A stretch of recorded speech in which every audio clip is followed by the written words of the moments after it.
আসসালামু আলাইকুম প্রিয় শিক্ষার্থী, আশা করি তোমরা সকলে ভালো আছো। গত টিউটোরিয়ালে আমি সেশন 7 থেকে দেখানোর চেষ্টা করেছি। আজ আমরা সেশন 8 এবং 9 এই দুইটি সেশন দেখব। সেশন 8 এ বলা হয়েছে আমাদের বুলেটিন তৈরি। আমরা আমাদের বিদ্যালয়ে বুলেটিন তৈরি করার একেবারে শেষ পর্যায়ে চলে এসেছি। তথ্যের যথার্থতা বিবেচনা করে সংবাদের বৈশিষ্ট্য ও কাঠামোর বিবেচনায় নিবন্ধন লেখার কাজ নিশ্চয়ই অনেক দূর এগিয়েছে। আজ আমরা বিদ্যালয়ে বুলেটিন প্ল্যাটফর্মটি তৈরি করব। আগামী সেশনে আমাদের লেখাগুলো আপলোড বা যুক্ত করব। আমরা একই সাথে নিজেদেরও একটি অনলাইন পোর্টফোলিও তৈরি করতে পারি।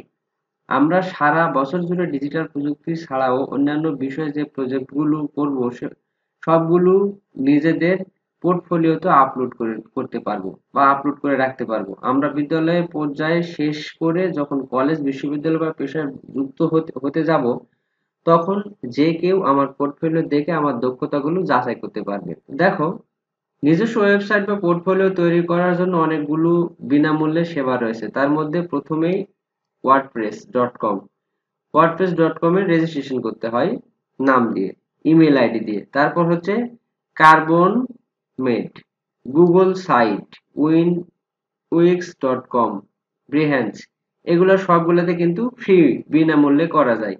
তো গুগল সাইটস আমরা কাজ করে থাকি গুগল সাইটসে এবং ওয়ার্ডপ্রেসে। ওয়ার্ডপ্রেস বর্তমানে খুব জনপ্রিয় একটি ওয়েবসাইট। আমার বহুল ব্যবহৃত গুগল সাইট ব্যবহার করে প্রথমে বিদ্যালয় বুলেটিন সাইট, তারপর নিজের জন্য একটি অনলাইন পোর্টফোলিও সাইট তৈরি করব। দেখো, এটি একটি গুগল সাইটের একটি লিঙ্ক দেওয়া আছে। এখানে পোর্টফোলিও হিসেবে আমাদের ছবি, বুলেটিন সবকিছু কিন্তু আমরা রাখতে পারি।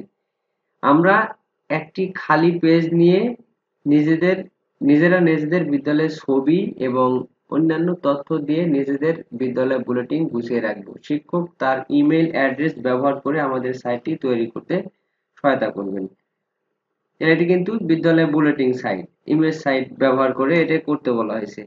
কিভাবে করব চলো আমরা একটু দেখি। প্রথমে আমরা সার্চ বক্সে লিখব গুগল সাইটস, লিখে এন্টার দেব। দেওয়ার পর এরকম একটি পেজ আসবে। এই পেজ থেকে আমরা এখানে গুগল সাইটস সাইন ইন এই অপশনে ক্লিক করব। তো দেখো, তোমাদের বইয়ে দেখানো সাইটস এর মতোই কিন্তু এই সাইটস একই রকম সাইট দেখা যাচ্ছে। এখান থেকে আমরা ব্ল্যাঙ্ক সাইটে ক্লিক করব। ব্ল্যাঙ্ক সাইটসে ক্লিক করার পর এরকম একটা অপশন চলে আসবে।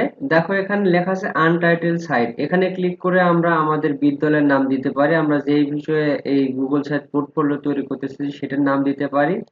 যা কিছুই এখানে নাম আমরা দিতে পারি। এরপর এখান থেকে আমরা ডান পাশ থেকে দেখো টেক্সট বক্স নিতে পারি। এখানে লোগো অ্যাড করা যেতে পারে, ছবি নিয়ে আসা যেতে পারে, ড্রাইভ থেকে কোনো তথ্য নিয়ে আসতে পারি, কোনো কন্টেন্ট অ্যাড করতে পারি। যা খুশি এখানে করা যেতে পারে। এই সাইটস এর একটা লিংক থাকবে, সেই লিংকটা কিন্তু আমরা শেয়ার করলে এখানে আমরা যা যা কাজ করব সেই কাজ অন্যান্য ব্যক্তিগুলো কিন্তু দেখতে পারবে। এটা হচ্ছে গুগল সাইট। ঠিক একই রকম ভাবে কিন্তু আমরা ওয়ার্ডপ্রেসেও সাইট তৈরি করতে পারি। তাহলে এই বিষয়টি কিন্তু এখানে বলা হয়েছে। এখন আমরা দেখব সেশন 9, বুলেটিন উদ্ভাবন। উপরের বিষয়গুলো তোমরা একটু দেখো ভালো করে। আমরা নিজেরা নিজেদের অভিনন্দন জানাতে পারি। নবম শ্রেণীর শুরু থেকে একটু একটু করে কাজ করে আজকে আমরা নিজেদের একটি বুলেটিন প্রকাশ করতে যাচ্ছি।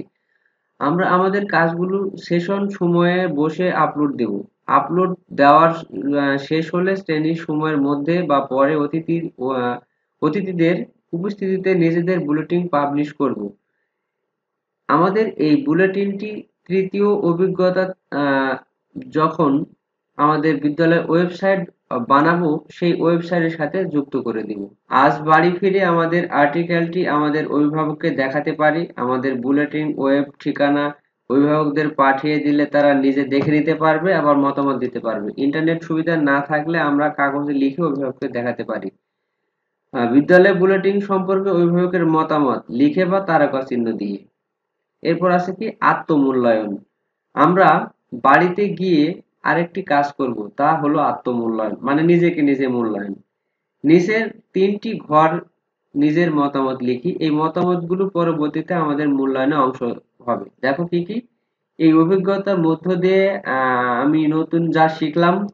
নতুন শেখা আমার জীবনে যে যে ক্ষেত্রে কাজে দিবে বলে আমি মনে করি। আর সর্বশেষে আছে কি তথ্য যাচাই উপস্থাপন আর কি কি নতুন কৌশল আমি জানতে চাই। চলো এই বিষয়গুলো কি কি লেখা যেতে পারে আমি দেখাই। তো দেখো 26 পৃষ্ঠার বিদ্যালয় বুলেটিন সম্পর্কে অভিভাবকের মতামত। অভিভাবক এরকম মতামত দিতে পারে: বিদ্যালয় বুলেটিনটি দেখে আমি খুবই আনন্দিত। সারা বছর যা শিখবে তা এই বুলেটিনে প্রতিনিয়ত আপলোড করবে। এতে শিক্ষার্থীদের শিক্ষণ অভিজ্ঞতা কাজগুলো আমরাও পর্যবেক্ষণ করতে পারবো। এটা লিখতে পারবো। পরে যে নিজের আত্মমূল্যায়নের 3টি বিষয়, সেই বিষয়টি আমরা এখন দেখি। এই অভিজ্ঞতার মধ্য দিয়ে আমি নতুন যা শিখলাম: তথ্য বিকৃত কিভাবে হয় তা জানতে পেরেছি। বিকৃত তথ্য আমরা কিভাবে যাচাই করতে পারি তাও জানতে পেরেছি। ভয়েস কমান্ড ব্যবহার করে কম্পিউটার লিখতে শিখেছি। বিতর্কের অংশগ্রহণ করেছি। আর্টিকেল বা নিবন্ধন লিখতে শিখেছি। নতুন শেখা আমার জীবনে যে যে ক্ষেত্রে কাজে লাগবে তা বলে আমি মনে করি। সেটি হচ্ছে সঠিক তথ্য যাচাই করতে পারবো, ভয়েস কমান্ড ব্যবহার করে টাইপিং এর কাজ করতে পারবো, তথ্যের নিরপেক্ষতা যাচাই করতে পারবো, এটি 3 নাম্বার। আর্টিকেল লিখতে পারবো, স্প্রেডশিটে তথ্য উপস্থাপন করতে পারবো, যে কোনো বিষয়ে অনলাইনে পোর্টাল তৈরি করতে পারবো। তথ্য যাচাই উপস্থাপনে আর কি কি নতুন কৌশল আমি জানতে চাই। কিভাবে তথ্য নিরাপদ রাখা যায়, আর্টিকেল লেখার সিস্টেম সবার কাছে পৌঁছে দিতে পারবো এবং তথ্যের সঠিক ব্যবহার করতে পারবো। এই বিষয়গুলো কিভাবে পারবো সেটি আমরা জানতে চাই। এই 3টি কথাই কিন্তু লিখতে বলা হয়েছিল। এই 3টি বিষয় আমরা লিখব। সফলভাবে বিদ্যালয় বুলেটিন তৈরির কাজটি শেষ করার জন্য সবাইকে অভিনন্দন। তো প্রিয় শিক্ষার্থীরা, সামনের টিউটোরিয়ালে আমি শিক্ষণ অভিজ্ঞতা 2 এখান থেকে শুরু করব, অর্থাৎ দ্বিতীয় অধ্যায়। সেই পর্যন্ত সবাই ভালো থাকো, সুস্থ থাকো। আর যারা চ্যানেলটি সাবস্ক্রাইব করেন অবশ্যই চ্যানেলটি সাবস্ক্রাইব করে বেল আইকন প্রেস করে পাশে থাকবে। ধন্যবাদ।